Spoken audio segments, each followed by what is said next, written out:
One of the tools that we sometimes use in the design industry to make sure that we're connecting with our clients and make sure that we're on the same page is what we refer to as an image board.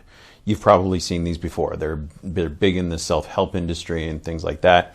But they're really useful to kind of get your head straight about where you're going with the design and to kind of get everybody on the same page. So if you're working on a team or if you just kind of want to get your own head straight about where you're going with your design, it can be a really useful tool. Now, back when I started in design, we did this the hard way. We clipped images out of magazines and we photocopied things out of books, and we rearranged the images on an actual board and put them together. It's a little easier nowadays with the advent of things like Pinterest and things like that. You can create your own image boards. The one thing that I will caution you about with those kinds of tools is not to take them too far, because it can be really easy to create a page that has 1,000 different images on it, and that can be actually more confusing than helpful.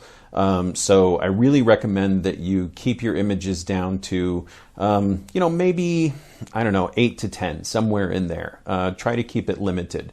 But go out and find images that inspire you, that you think are exemplary of different aspects of your brand, of your design. And look for specific elements. So, when we put together an image board, we might select one image because we really like the lighting, or we really like the signage and graphics in this other image, or we really like the colors and materials in this other image.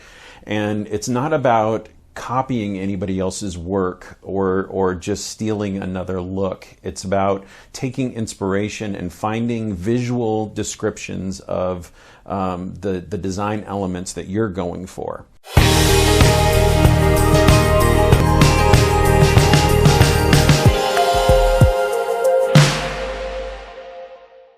So let me give an example. Let's take a look at an image board that we did for a women's athletic apparel store a few years ago. You'll notice that this board has a handful of images. I don't know, there's maybe 10 or 12, I haven't counted them. But some of them, like I just mentioned, the one in the upper left really talks about signage and graphics. The image in the lower left really speaks to this sense of organization with the display fixtures. The images in the upper right really speak to this idea of color and color materials that we wanted to use in the space. And you'll notice that we added words to this image board in addition to graphics to kind of illustrate the point of we want it to be organized. We want it to have a wow factor. We want it to be colorful. We want there to be a sense of movement in the space. We want it to feel real. These are all important words to help describe the design. But I think you can see that these images, as they're put together as a composition, really start to communicate an idea or a visual direction for where the store design was going to go. So I really encourage you to do the same thing. A couple of great sources that you can look into.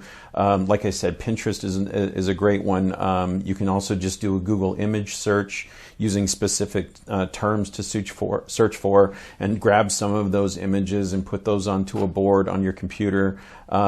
It's also helpful, I think, to look through magazines that are specifically targeted toward retail stores.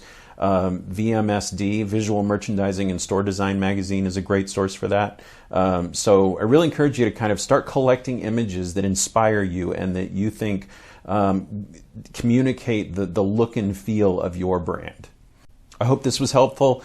Be sure to subscribe down at the bottom. Leave a comment or a question if you have one down in the comment section. We'll see if we can get back to you on that or maybe address it in a future video. And let's keep in touch and keep talking retail.